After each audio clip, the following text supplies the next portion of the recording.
जिद्द, मेहनत, विलक्षण बुद्धिचातुर्य, संघटन कौशल्य, गोरगरीब जनतेशी आपुलकीचे आणि जिव्हाळ्याचे नाते यामुळे प्रकाश अण्णा आवाडे हे सामान्य जनतेच्या हृदय सिंहासनावर विराजमान झाले. राजकारणात वावरताना अनेक अडचणीवर त्यांनी मात केली. उपेक्षित घटकांच्या न्याय हक्कासाठी झटणे, सामान्य माणसांना अडचणीतून बाहेर काढणे हा जणू त्यांनी आपला धर्मच समजला आहे. विकासाचे राजकारण करणारे व्यक्तिमत्व म्हणजेच प्रकाश अण्णा आवाडे होते. इचलकरंजीच्या अत्यंत जिव्हाळ्याचा प्रश्न म्हणजे पिण्याचे पाणी. अलीकडच्या काळामध्ये या शहराला पाण्याचा प्रश्न भेडसावत आहे. या शहरातील नागरिकांना पाणी टंचाई भासू नये यासाठी प्रकाश अण्णा आवाडे यांनी नागपूर येथील हिवाळी अधिवेशनामध्ये वारणा नळ पाणी योजना लवकरात लवकर कार्यान्वित होऊन नगरीच्या पाण्याचा प्रश्न सुटावा यासाठी त्यांनी पोटतिडकीने सभागृहामध्ये प्रश्न उपस्थित केला. वारणा पाणी पुरवठा योजनेच्या अंमलबजावणीला वेळ लागणार हे गृहीत धरून इचलकरंजीला तत्पूर्वी शुद्ध पेयजल व्हायला हवे, किमान पिण्यासाठी तरी शुद्ध पाणी मिळावे यासाठी प्रकाश अण्णा यांनी इचलकरंजी शहराला 100 शुद्ध पेयजल प्रकल्प उभारणी संदर्भात त्यावेळचे मुख्याधिकारी श्री दीपक पाटील यांच्याकडे त्यांनी आग्रही मागणी केली. वारणा योजना पूर्णत्वास जाईपर्यंत शहरात 100 शुद्ध पेयजल प्रकल्प उभे व्हावेत यासाठी शासनाकडे सातत्याने पाठपुरावा करून या पेयजल प्रकल्पासाठी नाविन्यपूर्ण योजनेतून 4 कोटी रुपये मंजूर करून आणले. त्यामुळे इचलकरंजी नगरवासियांना लवकरच पिण्याचे शुद्ध पाणी मिळणार आहे यासाठी प्रकाश अण्णा सातत्याने प्रयत्नशील राहिले आहेत.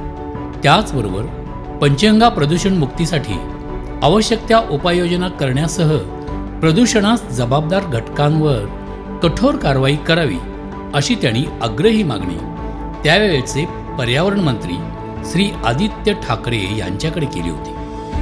ज्या कृष्णा योजनेतून इचलकरंजी नगरीला पाणी पुरवठा होतो त्या योजनेच्या जलवाहिनीला अनेक वेळा गळती लागून पाणी पुरवठा खंडित होत होता. त्या बदलण्यासाठी माननीय मुख्यमंत्री एकनाथजी शिंदे यांच्याकडे त्यांनी प्रस्ताव पाठवला. प्रकाश अण्णांच्या सततच्या प्रयत्नामुळे यश येऊन सध्या कार्यान्वित असलेल्या कृष्णा नळपाणी पुरवठा योजनेच्या 6 किलोमीटर लांबीच्या जलवाहिनी बदलण्यासाठी 23 कोटी 78 लाख रुपयाच्या प्रस्तावास त्यांनी मान्यता दिली. कृष्णा योजना जलवाहिनीचा निधी तातडीने द्यावा यासाठी जिल्हा नियोजन समिती बैठकीमध्ये आमदार प्रकाश आवाडे यांनी प्रामुख्याने मागणी केली. त्याचबरोबर इचलकरंजीमध्ये नवीन जलकुंभ उभारण्यासाठी इचलकरंजी वासियांना पाणी मिळावे यासाठी शासनाकडे पाठपुरावा केला आणि यासाठी नगरोत्थान अंतर्गत 17 कोटी रुपयाचा निधी मंजूर करून आणला. यापूर्वीची वारणा पाणी पुरवठा योजना बारगळल्यानंतर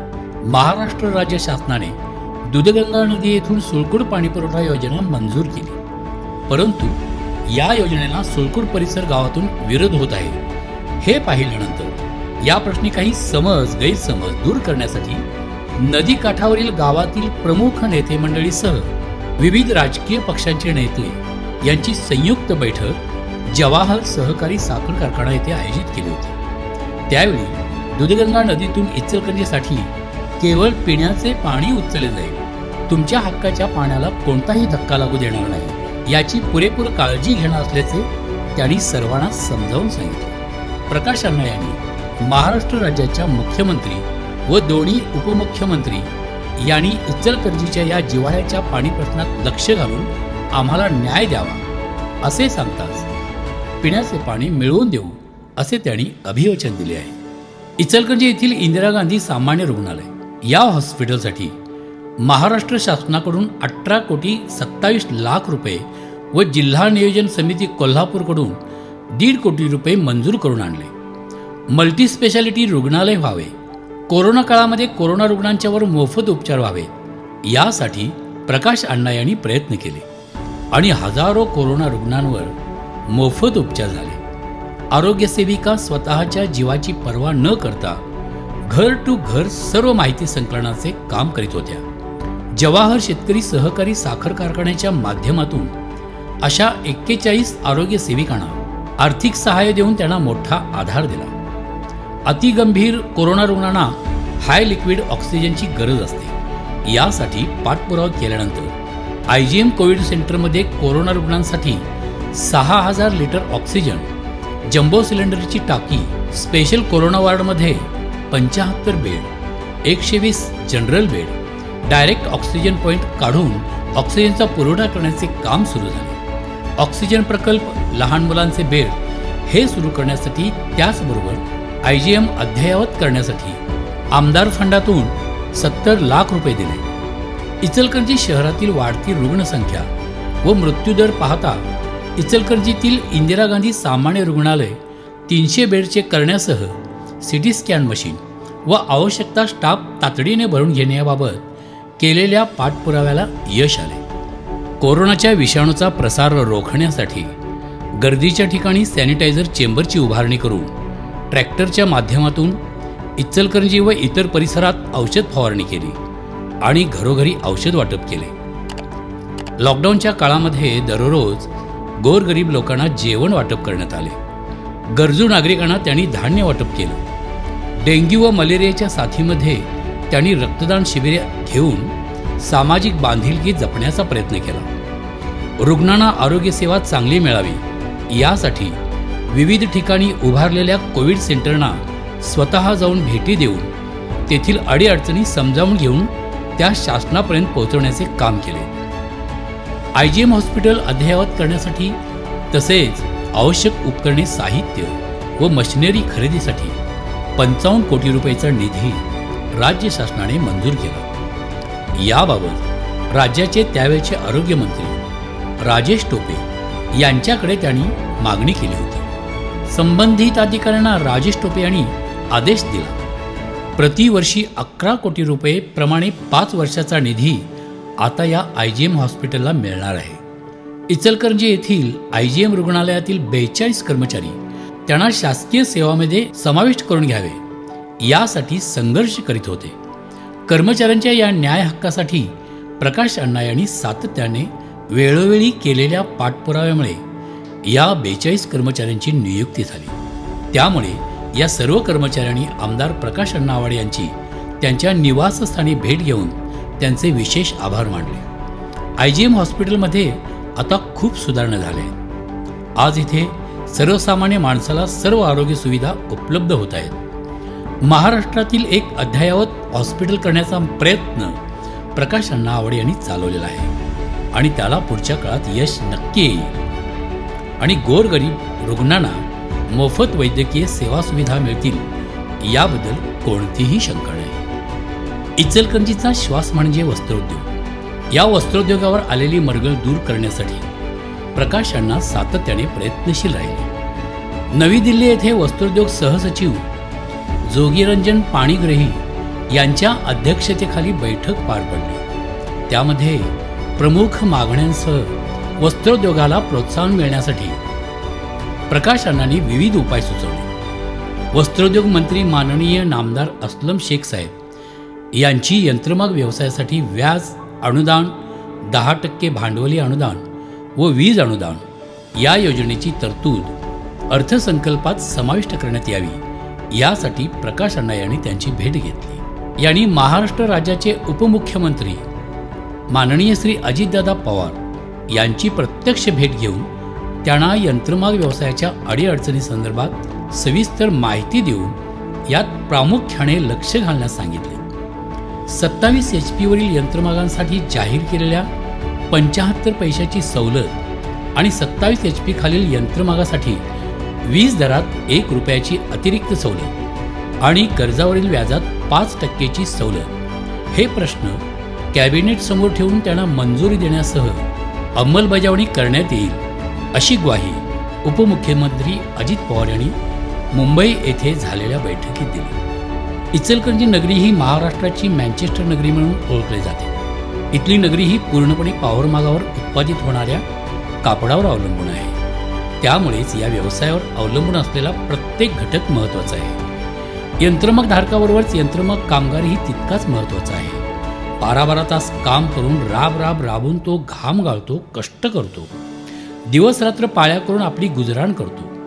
म्हणून तर या व्यवसायाला भरभराटी आली. पण हा कामगार वर्ग असंघटित होता, त्यामुळे बाकीच्या कामगारासारखे त्यांना शासकीय सवलती मिळत नव्हत्या. अशा या असंघटित कामगारांचे स्वतंत्र कल्याणकारी मंडळ असावे. कामगारांचे अनेक प्रश्न सोडविण्यासाठी, त्यांच्या स्थैर्यासाठी स्वतंत्र कल्याणकारी मंडळ स्थापन करणे गरजेचे होते. यासाठी गेली 20 वर्षे प्रकाश आवाडे हे सातत्याने प्रयत्नशील होते. सततच्या त्यांच्या पाठपुराव्यामुळे शासनाने असंघटित यंत्रमाग कामगार कल्याणकारी मंडळ स्थापन करून असंघटित कामगारांना खऱ्या अर्थाने आज न्याय मिळवून दिला आहे. याचं खरं श्रेय माननीय आमदार प्रकाश अण्णा आवाडे यांच्याकडे जाते. हातकणंगले व शिरोळ तालुक्यातील मालवाहतूक, टेम्पो व अन्य वाहनांसाठी गरजेचा ब्रेक टेस्ट पासिंग ट्रॅकसाठी सातत्याने राज्य शासनाकडे प्रयत्न केले, परंतु राज्यातील महाविकास आघाडी सरकार आणि जिल्ह्यातीलच परिवहन राज्यमंत्री यांनी त्याकडे साफ दुर्लक्ष केले. या कामी शासन असमर्थ ठरल्याने तारदाळ येथील KATP या संस्थेच्या जागेतच सुमारे 70 लाख रुपये खर्चून आवश्यक असा ट्रॅक व कार्यालय तयार करून दिले. या संदर्भात उपमुख्यमंत्री माननीय देवेंद्रजी फडणवीस यांना माहिती दिल्यानंतर त्यांनी हा ट्रॅक शासनाच्या ताब्यात घेऊन सुरू करण्याच्या सूचना संबंधितांना दिल्या आहेत. इचलकरंजीत आता MH51 हातकणंगले शिरोळ तालुक्यासाठी उपप्रादेशिक परिवहन कार्यालय मंजूर करून आणले. मराठा समाजाच्या आरक्षणाबाबत प्रकाशांना सतत गंभीर राहिले. मराठा समाजाच्या आरक्षण मागणीसाठी मराठा क्रांती मोर्चा समन्वयक यांच्या वतीने मोर्चा काढण्यात आलेला होता. त्या मोर्चामध्ये प्रकाशांना सहभागी झाले. मराठा आरक्षण मागणीसाठी सुप्रीम कोर्टद्वारे या निर्णयाला देण्यात आलेली स्थगिती उठवावी याबाबत प्रांत कार्यालय इचलकरंजी येथे 1 दिवसीय लाक्षणिक उपोषण करण्यात आले होते. या उपोषणाला त्यांनी पाठिंबा दिला. कोल्हापूर येथे सकल मराठा समाजाच्या वतीने मराठा आरक्षण प्रश्न संपूर्ण महाराष्ट्रात दिशा देण्यासाठी जिल्हास्तरीय बैठक पार पडली. त्यामध्ये प्रकाश अण्णा सहभागी झाले आणि मराठा समाजाच्या भावना समजून घेतल्या. राजश्री छत्रपती शाहू महाराज समाधीस्थळ कोल्हापूर येथील छत्रपती संभाजीराजे यांच्या नेतृत्वाखाली हाती घेतलेल्या मराठा क्रांती मूक आंदोलनास सक्रिय पाठिंबा दिला. त्याचबरोबर इचलकरंजी मध्यवर्ती बसस्थानकास श्री शिवतीर्थ मध्यवर्ती बसस्थानक असे नाव द्यावे यासाठी बसस्थानकावर प्रकाश अण्णा यांनी ठिय्या आंदोलन केलं होतं. सतत त्याचा पाठपुरावा करून बसस्थानकास शिवतीर्थ बसस्थानक हे नाव देण्यास भाग पाडले. छत्रपती संभाजी महाराजांचा पुतळा KL मलावदे चौकात कोणत्याही परिस्थितीत बसवणार अशी प्रकाश अण्णांनी ग्वाही दिली आहे. अशा अनेक वचनांची पूर्तता करीत इचलकरंजीचे लोकप्रिय आमदार माननीय श्री प्रकाश अण्णा आवाडे यांचे मार्गक्रमण चालू आहे. काही महत्त्वाच्या पूर्ततेविषयी लिहिले असून त्यांच्या कामाचा आवाका खूपच मोठा आहे. गोरगरिबांचा आधारवड म्हणजे प्रकाश अण्णा आवाडे. दूरदृष्टी लाभलेला मुत्सद्दी नेता म्हणजे प्रकाश अण्णा आवाडे. गतिशील नेतृत्व म्हणजे प्रकाश अण्णा आवाडे. सर्वसामान्य गोरगरिबांचे देवदूत म्हणजे प्रकाश अण्णा आवाडे. प्रकाश अण्णांनी इचलकरंजीच्या नागरिकांच्या समस्या सोडविण्यासाठी रात्रंदिवस काम केले, काम करीत आहे.